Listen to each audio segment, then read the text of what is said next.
o walang mag-i-intro, importante kakilala ko ng kakausapin ko. Okay? Typical, good morning ang salita nila. Pero kay Royal, hindi. Hindi tayo yung old school. Tayo yung makabagong networker. Tayo yung mga professional na networker. Doon hindi ito sasabihin mo sa tao. Kaya naman pagkahapon, magandang hapon po. Pagka nagsabi ka ng magandang hapon, tignan mo reaksyon ng mga tao. Kung ang itsura mo ba ay tinitignan kanila dahil gutom sila. O nakikinig sila dahil sa negosyo. Good afternoon. Walang ime. Magandang hapon po! Nakuha nyo? Kailangan makapag-build ka ng rapport sa grupo, sa mga kausap mo. Good afternoon. Alam mo yung mga powerful na mga nakikinig. Good afternoon kagad yan. Ay, power. Side comment ka. Anyway, sino po yung mga first timer? Natural yan. Bakit? Kasi doon ka mas magfo-focus. Clear? Sino mga first timer? Paano po kayo na-invite? No? Kung mahaba ang oras mo, umpisahan mo sa tamang ganyan. Pero kung konti ang oras mo, kailangan alam mo kung 30 minutes ka lang mag-present. Halimbawa, kaibigan mo yung kakausapin mo. Magkaibigan ba tayo? Oo naman. Yung totoo, oo naman. Dahil magkaibigan tayo, ako ang tignan mo rito. Walang iba. Kumbaga, ang sinasabi ko, thank you. Kumbaga, ang sinasabi ko, may pattern siya, depende sa kausap. Pero pinapakiramdaman na. Pinapakiramdam.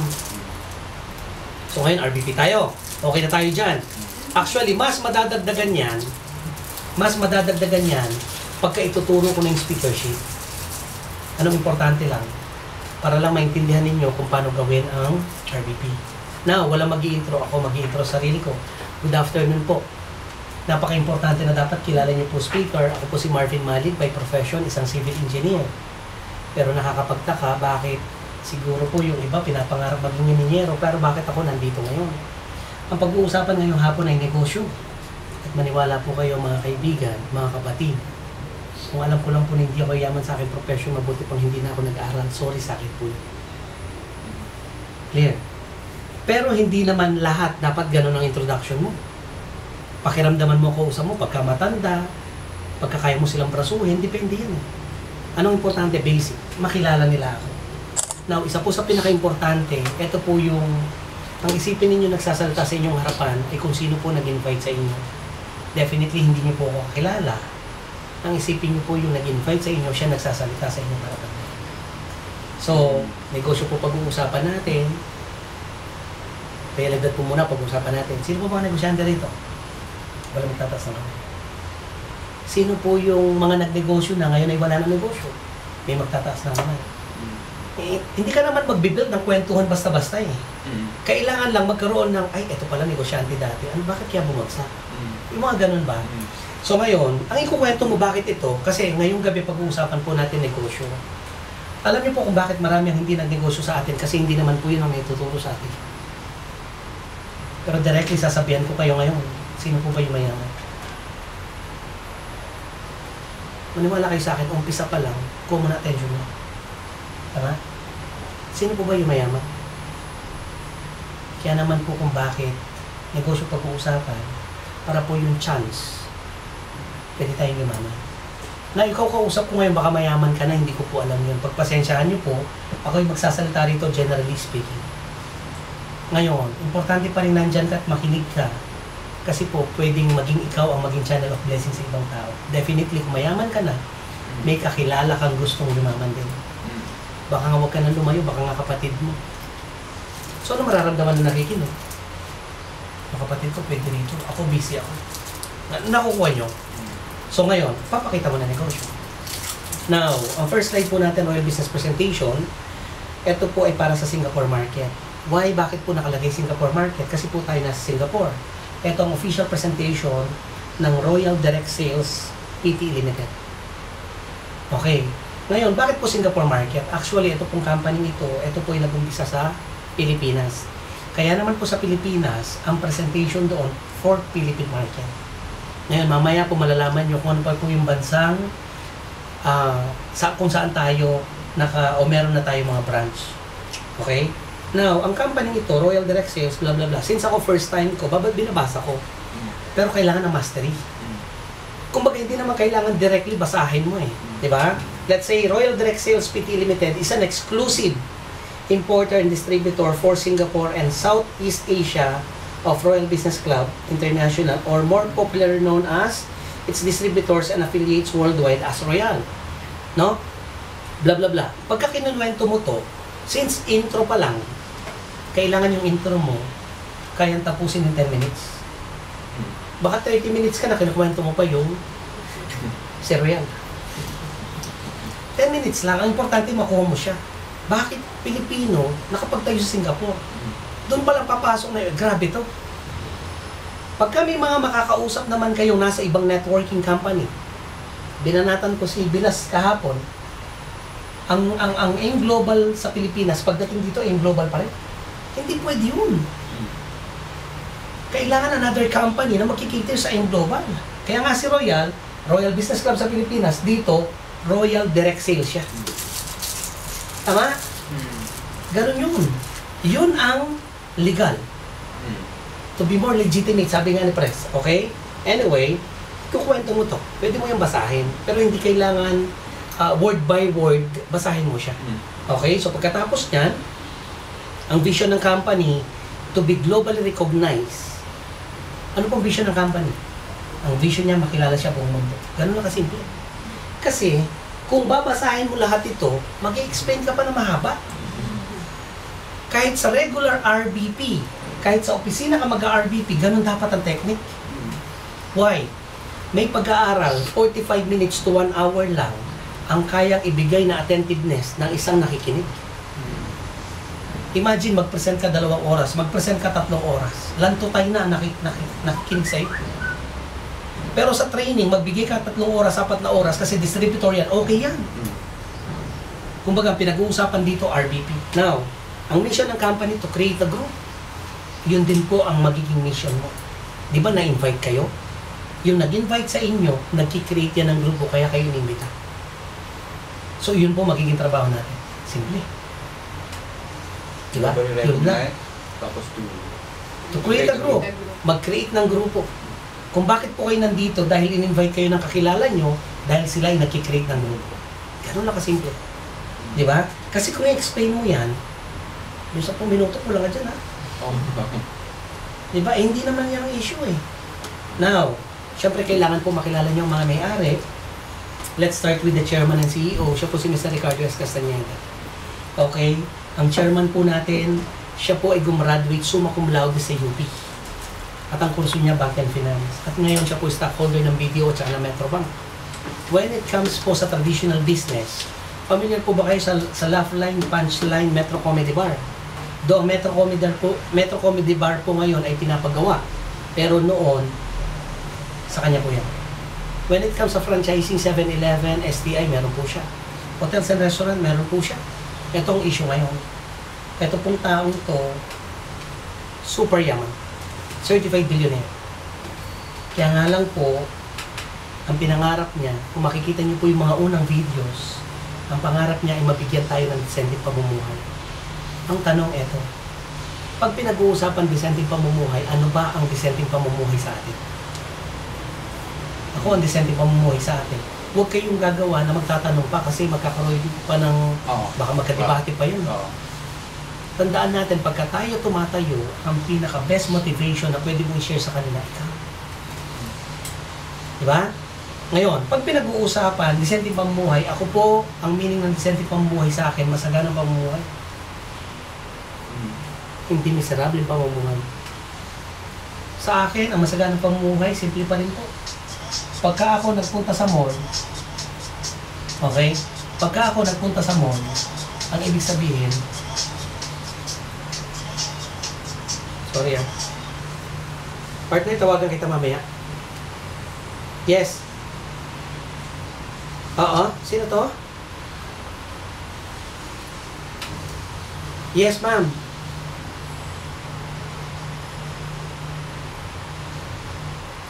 Yes, nasa akin po yung mga calling cards. Sayang po. Anyway, ma'am, nasa inyo po yung number ko.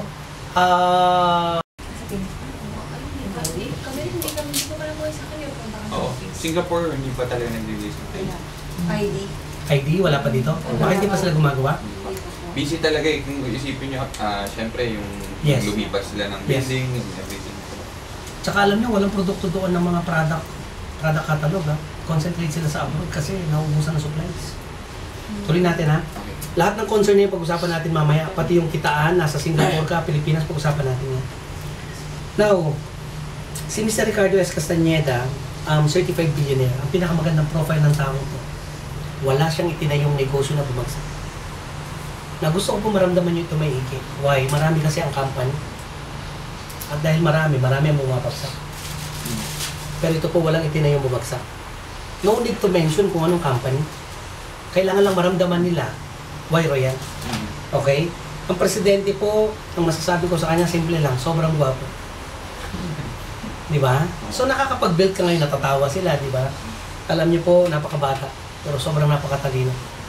Ang pwede ko po may pagmalaki sa kanya, 7 years ago, nung nag-start si Royal, wala siyang pinangarap na ngayon na hindi nangyayari. At lahat pa po ng pinapangarap ni Royal ay mangyayari.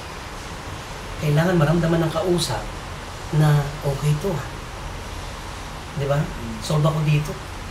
Imagine mo, lahat ng papangarapin ay mangyayari. Hindi pa nga nangyayari, mangyayari na. Di ba? Iyon yung vision. Di ba? Now, ito po yung makatwiran na lamang, why health, wellness, and beauty products. Okay? Sa Pilipinas, pagka ako grabe naka-ano pala. Sa Pilipinas, pagka ako nag-RBP, kinakwento ko sa nila, ito po yung panahon ni Ernie Baron. Diba? Pero since dito sa Singapore, medyo limited tayo, hindi natin kailangan sabihin yan. Okay? Ngayon, pagka pinag-uusapan, health, wellness, and beauty products, okay? Next slide. Wellness business, the next trillion-dollar industry, sino nagsabi niyan? Paul Zane Pilzer. Sino ba siya? Known as economist, author of 10 best-selling books, at saka economic advisor of the US President. Siya rin po ang nagsabi na darating ang araw, ang tubig ay ilalagay sa bote. At kahit saang bansa, ito po yung nangyari. Ngayon, ang sabi niya, wellness business daw, trillion-dollar industry, hindi million, hindi billion. Diba? Kung makikita nyo yung mismong presentation, yung standard, di ba nakalagay doon? Paano tayo makakasama sa wellness industry? Be a medical practitioner. Tinanggal ko yun. Hindi, tinanggal ko yun. Ay, tinanggal ko yun. Pwede mo tanggalin yan. Kasi again, i-discuss mo pa yan eh. Mahaba. Di ba? Ang nakalagay doon sa unang-una, be a medical practitioner if you are a doctor. Di ba? Sa RBP, pagka nakita ko yan, natural kailangan may sasabihin ka. So, ano sinasabi ko sa kanila? Kung ikaw ay doktor, may doktor ko ba rito? Wala. May magtataas doktor pero dentista. Okay. Ngayon, ang tanong, eto. Ako po naniniwala, may process pa rin, may proseso pa rin para ikaw ay makilala bilang isang practitioner. Why? Hindi naman po lahat ng doktor ngayon, iyan ang profession nila. Yung iba nga dyan, royalista. Di ba? Okay, ang tanong, bakit po? Yung iba nga dyan, nagiging nurse. Pagdating sa abroad, caregiver. Grabe. Di ba? Ang issue ito, hindi rin ganun kadali. May proseso yan. Pagka nakita ko yung slide na yon, pero bakit mo pa pahihirapan yung presentation mo? Eh di, tanggalin mo na lang. Ngayon, pagka nakita mo to, ito maganda.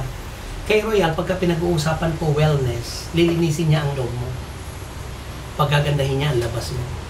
Kung ikaw lalaki, ayaw mo marinig yung paggagandahin, pagkukupimin niya ang labas mo. At ang pinaka-importante rito. Sa bakla. Pwede na lahat. At ang importante rito, kay Royal, pag pinag-uusapan wellness, yung bulsa mo, pakakapalin niya. Grabe. Diba? So, yung mga royalista ngayon, mga distributors, ay, power. Palakpakan na yan. Kailangan partner, pagka tayo nag-RBP, mag-create kayo ng gano'n. Kailangan maingay ang crowd. Kailangan masaya ang crowd. Woo! Mga gano'n yung iba. Alam mo, pagka hindi mo to alaman, industriyang ito, sasabi, mga bali ba tao dito? Tama. Punto ba ito? Totoo. Napansin nyo ba? Pag pinag-uusapan, meron kang isang bagay na gusto. Di ba gusto mo yun? Gusto mo lagi nakikita yun. Tama? Tama ba? Sasakyan. Kung pwede nga, lagi nasa tabi ka eh. Kung pwede nga, lahat ng klase ng sasakyan na gano'n ng model, pa-picture ka eh. Kasi talagang baliw ka sa kanya eh. Ganon din ang pagyaman dapat. Di ba? Kaya nga naririnig natin yung baliw na word, pero hindi yung literal na parang insanity mismo. Ang malinaw daw meaning ng insanity, ayon kay Albert Einstein, eto yung umaasa ka na mababago buhay mo, pero hindi mo ginagawa ang pagbabago sa ginagalawan mo. Gusto ko yumaman, Pero ang buhay ko, trabaho, bahay, bahay, trabaho. Abay, paano kaya yaman? Yun daw ang meaning ng insanity. Yun daw ang totoong kabaliwan. Diba? Sa RB, pinapaka-importante ng mga ganyan. Why? Kasi para yung mga inaantok, mawawala antok. Anyway, parang speakership na to, no? Ngayon, eto po yung mga products natin kay Royal. Now, pagka nakita nyo to, ano ang nasa isip natin? Hindi ka magtatanong eh. Ikaw sasagot dun sa tanong mo. Ako, naiisip ko rito noong una ko ito makita, gamot. Ano nakikita ko rito? Wala akong sakit, hindi ko yung kailangan. Di ba? At typical, pagka ang tao may sakit na, okay pa rin ang pakiramdam, hindi pa rin niya yung inumin. Kasi ano nakikita niya? Gastos. Mindsetting lahat ha. Ngayon, mga kaibigan, bakit po kanina na-request ko sa inyo na kailangan i-open nyo yung mind nyo? Why? Kasi po, iba na po ang henerasyon ngayon. Pag pinag-uusapan sakit, bawal magkasakit. Pero ang tanong, maiwasan ba yan? Hindi. Nangyari ba isang taon di ka nagkasakit? Pagka pinag-uusapan confinement, meron ka 100,000, hindi ka na-nervousin? Bakit dun ka na lang sa public hospital? Pagpasensya nyo po yung salita ko sasabihin sa inyo. Pero this is reality. May narinig nga ako eh, kung gusto mo raw matigo kagad, punta ka dun sa mga ganong hospital.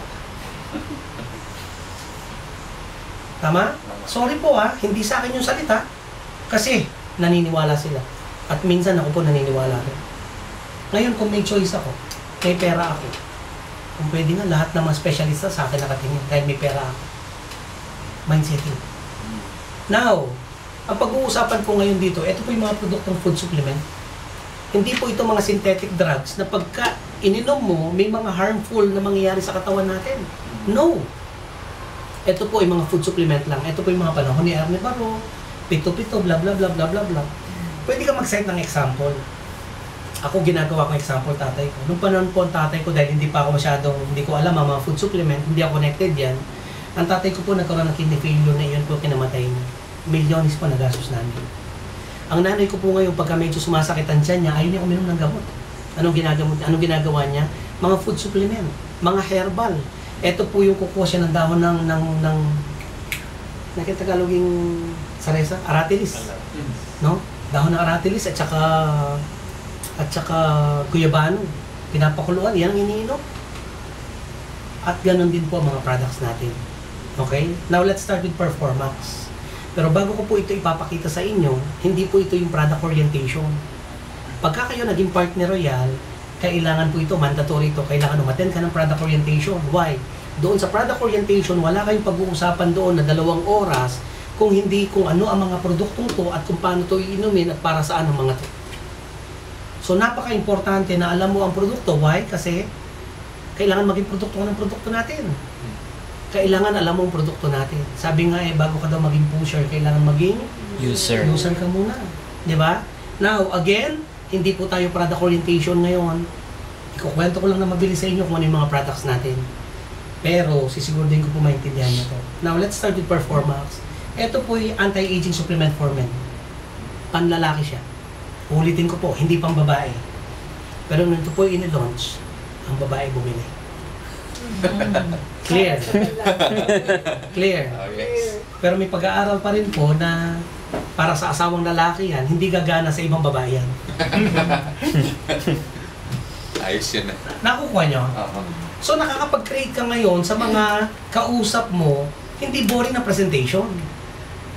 Pero hindi lang po siya doon magaling. Okay, maganda din po siya sa brain function, okay, skin, muscle, bone marrow, joint. Okay? Next, we have Prime. Ito po yung the ultimate multivitamins. Ito ang complete vitamins. Ito yung counterpart ng Centrum from vitamin A to vitamin C. Next, we have Spirulina. Sobrang sikat po ito buong mundo. Okay, World Healthiest Superfood po ang tawag nila rito. Whole foods ang tawag nila. Why? Kasi nutrients ang binibigay niya sa atin. Sinusupply niya. Gulay siya. Isang cuplets nito katumbas kalahating kilong gulay. Pagka ang anak mo, hindi po siya kumakain ng gulay, pwede na siya. Dito po sa